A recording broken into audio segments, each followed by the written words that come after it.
¿Qué tal? Estamos con Octavio Salazar, candidato a diputado por Lima, por Avanza País con el número 26, y vamos a conversar sobre algunas de sus propuestas para la Cámara de Diputados. Octavio, arranquemos hablando sobre la muerte civil para políticos corruptos. Hablas de congresistas que sean condenados por corrupción, de que devuelvan lo ganado y tengan una muerte política. ¿A Totalmente. partir de qué instancia considerarías o harías que sea válida esta ley? ¿Y cómo harías para que no sea utilizado como un brazo político, como se ha visto en el Perú, en el que la justicia tiene un rol político y persigue algunos casos? Mira, a ver, primero siempre que hablemos de sentencias, tendríamos que por seguridad jurídica referirnos a sentencias firmes, es decir, ya cuestionadas en primera y en segunda instancia, y si hubiese una casación, esperando que la casación también se pronuncie al respecto. De otro modo, podríamos condenar a una persona que termina siendo inocente. Pero cuando ya hablamos de un responsable sentenciado, con firmeza, corrupto, esa persona no puede volver al Estado de ninguna manera. Tiene que pagar su reparación, definitivo, pero aún así pagándola, no podemos decir que esa persona se ha reformado y que se reinserta en la sociedad de manera plena y tiene el derecho, nuevamente, de participar en la contienda política para nada. ¿Qué es lo que viene ocurriendo con el Tribunal Constitucional? Nosotros ya tenemos una ley de muerte civil. En política no se deberían permitir a personajes de esta dudosa reputación, pero el TC, el Ujú. Tribunal Constitucional, soslayando la sentencia y favoreciendo el derecho de libertad y de participación política Política. activa de las personas, les permite correr. Yo reformaría la Constitución en ese aspecto. Porque si el TC ya me está diciendo que no puede ser firme, perdón, ni con sentencia firme dejan de participar, muevo la Constitución y se acabó. Estas personas no regresan nunca más. Ahora, Ahora, perdón, dale, dale, termina, dale. termina. Entonces tú dices algo importante también. Oye, pero ¿cómo nos aseguramos de que lo que se conoce como el warfare, ¿no? O sea, la guerra Mm, legal. sí. ¿Cómo nos aseguramos de que no lo mandes a juicio? Mira, nosotros partimos de una base cierta. El Poder Judicial tiene aciertos, tiene desaciertos, la pasa bien, la pasa mal. Vemos pugnas a veces vergonzosas, no solo en el PJ, en la Fiscalía, en la Sí. Junta Nacional de Justicia. Necesitamos cambiar los rostros de las personas que están a cargo, ¿no? Y cambiar los rostros, eh, tenemos que ser radicales. O Y me sea, parece que tienes una propuesta relacionada a eso, ahora llego a de eso, la ahora que llego a ese vamos a punto. hablar más adelante. Dale. Pero hablando de la muerte civil, ¿qué delitos incluirías? Hablábamos fuera de cámaras de la lista de delitos que implica el acto de la corrupción. ¿Qué delitos incluirías? Todos los delitos vinculados a la administración pública y a su prejuicio deberían estar ahí. Ok. Peculado, o sea, todos. No hay forma de que uno se vaya. Es más, una cuestión que podríamos conversar aquí en este punto es si también aplicamos lo mismo para los privados que participan en aquellos delitos. Por ejemplo, en el caso del cohecho, tienes una figura interna. El funcionario X, el congresista Y, el alcalde Z. Pero tienes un factor exógeno, Sí. lo que en el derecho penal se conoce como el extraneus, mientras que el primero es el intraneus. Ese extraneus, el sujeto que está por fuera, el privado, el empresario, ¿qué sanción recibe? Bueno, además de una eventual pena, además de poder ir a prisión y de pagar una reparación civil de manera responsable, ¿por qué no le restringimos también a él sus derechos políticos? Yo lo haría. Porque si tú eres una persona que robó, vas a seguir robando. Ujú. Imagínate, Víctor, yo voy a tu casa, me invitas a comer y me llevo tu reloj. ¿Me vas a volver a invitar? ¿O le vas a permitir a un amigo tuyo, a alguien que quieres, que me lleve a su casa sin que le adviertas lo que hice contigo? No, Es pues, exactamente lo mismo lógica. acá. Yo los pongo a todos en el mismo saco. Ya basta de tener a esta gente arriba. De verdad es que estoy totalmente indignado, como seguramente tú también lo estás. Sí, correcto. Ahora, hablas de un informe para obtener transparencia. ¿Cómo sería este informe? ¿Quién se encargaría de hacerlo? El, este punto es importante, ¿no? Y tiene que ver con la independencia de los poderes. Vivimos tiempos en donde, para bien o para mal, algunas pocas instituciones en el Perú se han logrado posicionar por encima de otras. Ujú. Eh, a mí me enseñaron cuando estaba en la universidad, con base en la Constitución del 93, que fue lo que estudié, que nuestro régimen era presidencialista. Sí. ¿No? Y me enseñaron también que esta causal de vacancia, llámese la incapacidad moral, estaba vinculada a enfermedades psicotécnicas, algún problema de cognición. Eso fue lo que yo aprendí. Y después me di con la Lo que en sorpresa de teoría que es. lo que en teoría debió ser. Sí. Y después me di con la sorpresa de que en realidad la incapacidad moral es, oye, no es lo suficientemente virtuoso para mí. No eres un hombre correctamente ético. Te vas y deja de ser presidente. Entonces, en ese momento nos convertimos en un régimen parlamentarista. Ujú. Así acepten algunos que conozco, o así otros que conozco no lo acepten. Y vivir bajo un régimen parlamentarista, como se quiera, involucra que el Congreso sea muy responsable de sus decisiones. Una de las cuales tiene que ver con quién nos va, y digo no porque yo me veo adentro, pero vamos a ver, digo quién nos va a controlar. Ujú. Porque nosotros, o sea, no podemos ser jueces y partes. Tiene que haber una entidad a cargo del Claro. control. Hoy tenemos, por ejemplo, un contralor, Sí. que es nombrado por el Congreso. Entonces el contralor difícilmente, y que eso además sometido a escrutinio por el Congreso. Sí. Entonces imagínate, Víctor, si yo te elijo, yo te apruebo en cuanto a que te mantengas en el cargo, yo te evalúo y miro tus resultados. Finalmente yo estoy encima siempre, yo. ¿Tú vas a ir contra mí? No, pues. Naturalmente no. No. Eso tiene que cambiar. Y tiene que cambiar de inmediato. Ahora, no estamos descubriendo la pólvora ni siendo súper extravagantes en lo que planteamos. En el resto del mundo ocurre así. Mira la Unión Europea. La Unión Europea tiene no solamente órganos internos de control, tiene órganos externos que se encargan de tutelar país por país que el ordenamiento comunitario e interno doméstico se cumpla y funciona bien. Nosotros tenemos a la Comunidad Andina, ¿cierto? Sí. Pero mi pregunta es, ¿conocemos bien qué hace la Comunidad Andina? O sea, los representantes que están allá, qué están haciendo, las propuestas o los marcos regulatorios son valiosos. Pero la verdad que para mí o sea, me declaro ignorante en el tema. Yo no conozco una propuesta seria Claro. de la Comunidad Andina en los últimos 10 años. Nosotros tenemos, a ver, a la decisión 578 en materia tributaria, tenemos a la 599, en fin, tenemos disposiciones relativas al tránsito de las personas, digamos, el tránsito libre de las personas en los países comunitarios, Colombia, Ecuador, Bolivia, Perú, antes también Chile, hasta que se fue. Ujú. Pero esas son decisiones comunitarias adoptadas hace muchísimos años, o sea, hablamos de 20, 25, 30 años. Entonces, en los últimos 5 años, ¿qué propuesta buena, de calidad, técnica, sustentada, nos ha compartido el Parlamento andino? No lo sé, entonces es cuestión de ponernos las pilas todos, ¿no? Claro. En todos los estamentos. Ahora, hablas de la creación de un organismo autónomo que pueda controlar. En todo caso, para evitar ver, por ejemplo, este conflicto de intereses, por así llamarlo, en el que el Congreso es el que nombra, ¿quién nombraría a esas autoridades? ¿Cómo se haría esa elección? ¿Y qué tipo de perfiles se buscaría? Digamos que en principio el Congreso presente o el que llegue tendría que nombrarlos, pero ese mismo Congreso no los puede remover. O sea, en mi opinión, la permanencia en el cargo de estas personas debería trascender a un Congreso. Podríamos hablar de 6 años, de 7 años, pero trascender un Congreso. Podríamos incorporar una renovación por cuartos en este organismo autónomo. Un cuarto se va o 2 personas se van y llegan ¿Y tu más. propuesta es que se elijan entre ellos a partir de ahí? Y a partir de ahí que se elijan entre ellos con una confirmación del Congreso, del Ejecutivo y del Judicial. Confirmación, no postulación.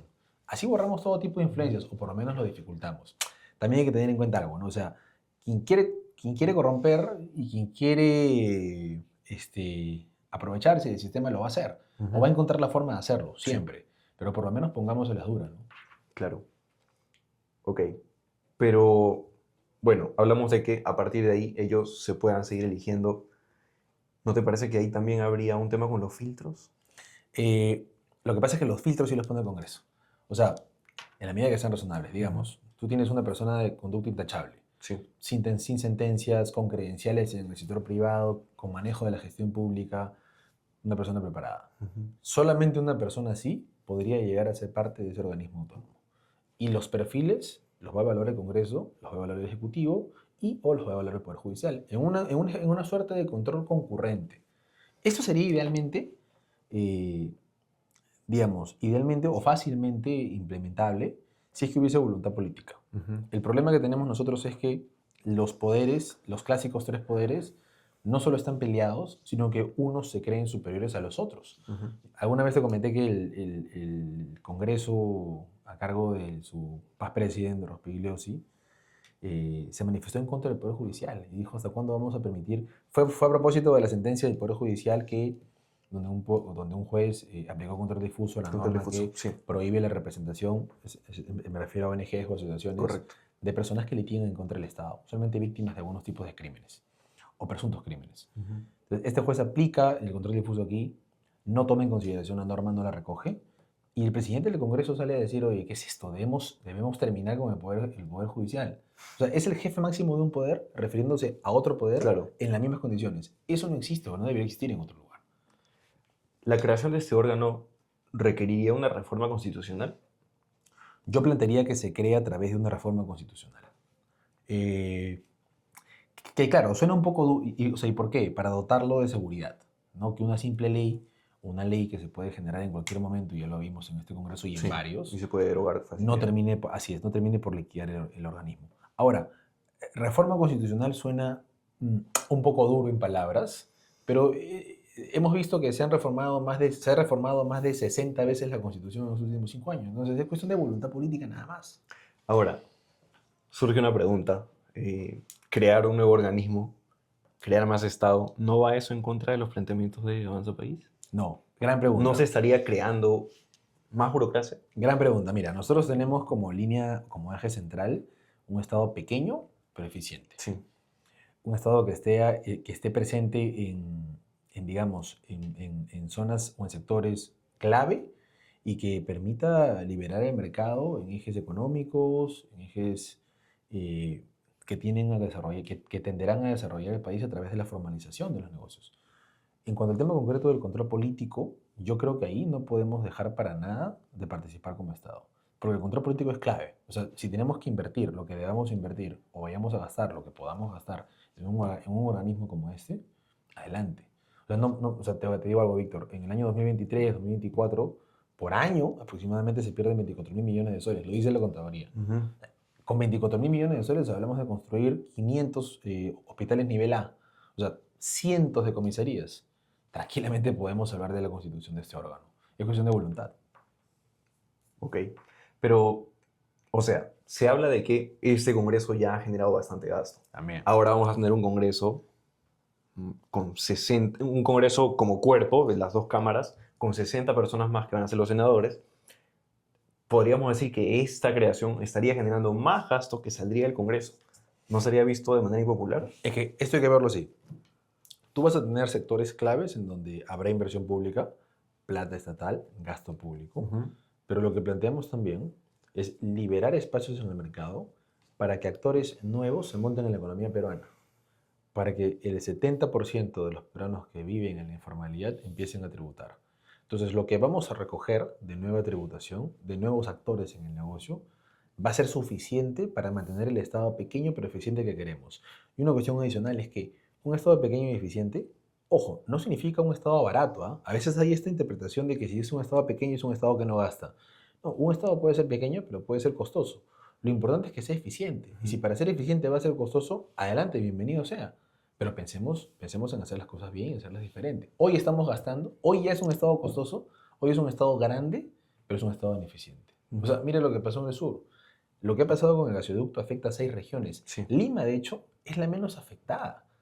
Pero es porque tú y yo no estamos en Cusco en este momento, por ejemplo. Entonces, es un desastre. Esto viene del año 2003, del año 2017. No se ha podido terminar el gasoducto, es increíble. Y eso es parte de tener un Estado mal administrado. Imagínate que yo te diga, Víctor, oye, vamos a tener un Estado más pequeño, vamos a liberar espacios en la economía, pero nos va a costar, va a haber gasto público, tenemos que incurrir en gastos para ello, vamos a estar todos de acuerdo. Siempre que el gasto sea correctamente administrado, sin corrupción. Y para eso vienen las otras leyes. De la que queremos Las hablar ahora. reformas, claro. Hablamos de ineficiencia del Estado que muchas veces o casi todas viene de parte de las autoridades que están. Y hablas de leyes que promueven la meritocracia en altas autoridades. Primero quiero preguntarte, antes de los filtros, ¿a qué te refieres con altas autoridades? Todo aquel funcionario, toda aquella persona que tenga el honor de servirle al Estado desde una posición directiva, llámese un secretario general en los casos de ministerios, llámese un viceministro, llámese un asesor de confianza, llámese propiamente un ministro, yo creo que estas personas deberían acreditar experiencia versada en la materia y además una conducta intachable. Lo mismo en el caso de los congresistas. Lo mismo en el caso de los jueces, jueces de primera instancia y de segunda, jueces especializados, jueces superiores, jueces supremos. O sea, ¿esto tocaría el sistema de justicia? Sería una reforma, sería transversal. ¿Integral? Hoy tenemos ya Servir, por ejemplo. Servir Sí. se encarga de, digamos, confirmar cuáles son los perfiles técnicos adecuados para cada cargo. Pero en la realidad, Víctor, no está funcionando. ¿Cómo Claro. puede ser posible que, en el caso del último presidente, hoy censurado, se hayan contratado 15 señoritas que ninguna cumplía el perfil para el cargo, pero igual se les contrató? Y quien nos avisó de esto fue la prensa. Sí. Eso no salió de una entidad de la administración pública, ni de Servir, ni del Congreso, ni de nadie. Salió por la prensa. Entonces, algo está fallando. Tenemos que endurecer ese control, responsabilizar con penas de cárcel a quienes no contribuyan en la eficiencia del mismo y empezar a cuidar a las personas que llegan al Estado. El Estado tiene que ser el lugar para que estén los mejores, no los peores. Hablando de los mejores, ¿cuáles serían esos indicadores? Porque ponte, algunos hablan de grados, de títulos, pero vemos que en nuestro país hay universidades que regalan títulos. Entonces muchas veces esos títulos no son mérito. ¿Qué tipo de indicadores considerarías? A O ver. se tendrían que considerar, en todo caso, hablando de una ley. Mira, yo creo que es una gran pregunta. ¿Y cómo funciona afuera? Evaluaciones concurrentes. Porque claro, yo puedo llegar a un lugar con 3 maestrías, 2 doctorados, y ser aparentemente una umbrella en la materia de ser el próximo Einstein, y a la hora de la hora no sé. Ajá. Mi gestión es pésima. Para mí el control concurrente debería aplicar de entrada, año a año. Oye, tú eres, mira, así de simple. Tú, Víctor, eres viceministro. Perfecto. Llegamos a enero, me entregas tu carpeta con todo lo ejecutado en enero, diciembre del año pasado. Quiero ver tus resultados, quiero ver los números con los que entraste, los números con los que sales. Y sí, solo sí, hay un avance, te mantienes. Si no, te agradezco, pero tus 20 títulos no le sirven al Estado y te vas. Claro. O sea, si eres tan bueno, deberías lograrlo. ¿Y quién Si haría no, esa no vengas. auditoría? Parte de lo que va a ser una reforma en Servir y en la Autoridad de Control Autónoma. La autoridad que se quiere crear. Así es. Ok. Ahora, pasemos a hablar de las leyes simbólicas, leyes declarativas. Hablas de que no se hagan más de estas, que no se creen más leyes declarativas que leyes simbólicas. Pensé que querías hablar de las denominadas leyes pro crimen. Está bien, está bien. No sería bueno comentarlo, pero quiero hablar netamente de tus propuestas. Creo que no te has metido con las leyes pro crimen, llamadas pro crimen, así que Sí. podemos dejarlo para otra conversación. Que yo estoy a favor de algunas de ellas, ¿ah? O sea, El estigma de leyes pro crimen es una cosa. Ya de ahí Así hablar es. del desglose de las 12, Así creo es. que es algo más complejo. Entonces Sí, sería sí, un sí. poco, para mí, irresponsable llamarlas de frente leyes pro Así crimen, pero es. es así como se hacen conocer. Llamarlas pro crimen es parte de un show mediático, ¿no? Al que nos hemos acostumbrado por parte de los actores políticos. Ok. Pero hablemos de las leyes declarativas. ¿Qué pasa si alguien de tu partido crea o propone, saca un proyecto de ley de una ley declarativa, una ley de estas? ¿Qué harías en ese caso? Mira, para mí eso es un pecado mortal. Nosotros tenemos una... Ojo, esto no lo digo yo, esto lo dice la OCDE, y el FIN y varias instituciones. O sea, la sobreregulación mata al Estado. Así de simple. Con sobreregulación tienes un Estado ineficiente. Y los factores son obvios, ¿no? Te pongo el ejemplo concreto de la empresa. Si para abrir una bodega en la esquina de un barrio, tú necesitas pasar ya no solamente por INDECI, sino también por la SUNAT, por la SUNAFIL, porque tendrás una persona atendiendo, Sí. por la policía para que constate que ese es tu local y seas todo... O sea, ya hablamos de una excesiva burocracia, Víctor, que termina por perjudicar a los actores de la economía y de la sociedad. Entonces no hay nada más dañino que la sobreregulación. Lo que haría yo en principio es trabajar lo que voy a hacer es trabajar en una simplificación legal real, de verdad, sector por sector. O sea, olvídate, mira, en el caso, en materia laboral, por ejemplo, tenemos un compendio de normas, la ley de productividad y competitividad, leyes como la 25530 y 1990, o sea, tenemos regímenes y leyes especiales, todas dispersas, que las personas tienen que necesariamente conocer, porque tú no puedes desconocer el derecho. O sea, el principio básico es que el derecho público, las leyes, se conocen, no puedes decir no las conocías. Entonces, si tú quieres hacer empresa, o quieres marcarte un futuro trabajando en el Estado o trabajando en el privado, sí o sí tienes que conocer lo que estás expuesto. ¿Con qué tiempo vas a conocer las leyes? ¿Con qué tiempo las vas a leer? ¿Con qué tiempo las vas a conocer todas?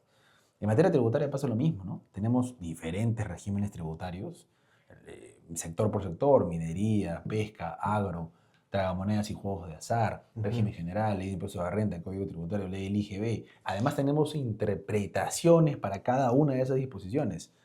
Hay un exceso de regulación. Tenemos también otro tipo de leyes que son meramente declarativas o para el show, ¿no? Que no es extraño, ¿eh? Pero tenemos, por ejemplo, un Día del Perro legislado, ¿no? O sea, esas cuestiones se acaban, ¿no? Eso es parte lo que yo siempre digo, el cambio político o la renovación de los actores, que es lo que nos merecemos los peruanos. ¿Pero eso sería una cuestión más personal o de bancada? Es una cuestión de bancada. Yo creo que es momento de hacer el cambio. Perdón, yo estoy convencido de que las veces que hemos conversado con el equipo, actualmente incluso con los miembros que nos representan en el Congreso, estamos todos de acuerdo en la simplificación administrativa. Estoy seguro que además lo Adriano le ha mencionado en alguna entrevista. O sea, lo que queremos es que el Estado peruano funcione de mejor manera, Víctor. Y para funcionar de mejor manera no necesitas más leyes. Necesitas que unas cuantas pocas leyes se cumplan, que no pasa hoy. Pasemos ahora a hablar del tema tributario. De acuerdo. ¿Llevas alguna propuesta o qué propondrías para poder simplificar el sistema tributario y hacer que el cumplimiento sea accesible, sobre todo en beneficio de los pequeños contribuyentes? Te agradezco la pregunta. Mira, de hecho, tiene que ver también con cómo llego al partido o cómo llego a Avanza País. En principio, mi interés respecto del partido era aportar con temas técnicos vinculados a la materia fiscal, el tema de impuestos, y sobre el camino termino decantándome o convenciéndome de poder hacer algo más desde la Cámara de Diputados, que es a donde estoy ahora. Eh, Perú es un país encantador, maravilloso, el que seguramente tú y yo queremos tanto. Aquí tenemos a nuestras familias y por lo menos en mi caso espero que mi familia, que mis hijos sigan viviendo en Perú y creciendo en Perú y desarrollándose en Perú. Pero tenemos muchísimos problemas, muchos de los cuales pasan por una mala gestión fiscal, estoy convencido. El, digamos, la recaudación tributaria en Perú representa más o menos el 14, 15, 16% del PBI anual. En otros países de la región hablamos del 25%. Organismos relevantes internacionales como la OCDE te dicen que la recaudación debería estar entre el 35 hasta el 40%. ¿Qué te dice esto? Que recaudamos poco.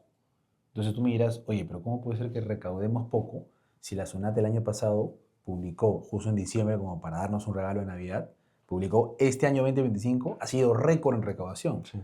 Le he sacado la mugre a todos los contribuyentes y ha recaudado récord, lo que nunca antes recaudó en su historia. O ¿Cómo? sea, suena bien, pero el trasfondo es oscuro, por así decirlo. El trasfondo es que solamente 3 actores económicos son los que pagan impuestos de cada 10. Los otros 7 están en las sombras, no pagan un sol. En política fiscal es lo que se conoce como free riders, ¿no? Gente que se aprovecha de las circunstancias o de los recursos sin contribuir con los mismos o con sus deberes de ciudadano en este caso. Ahora, nosotros queremos cambiar eso de 2 maneras. Primero, simplificando, simplificando y entendiendo cómo funciona la progresividad. Un buen sistema tributario, y hay muchos ejemplos en el mundo, Estados Unidos, Europa, otros países de la región, un buen sistema tributario se caracteriza por ser simple y por respetar la igualdad. Cuando hablamos de igualdad tributaria o la equidad o la justicia tributaria, tenemos que entender que no todos los contribuyentes somos iguales. Nosotros ya tenemos sistemas tributarios progresivos, que hace un momento lo conversamos. Sí.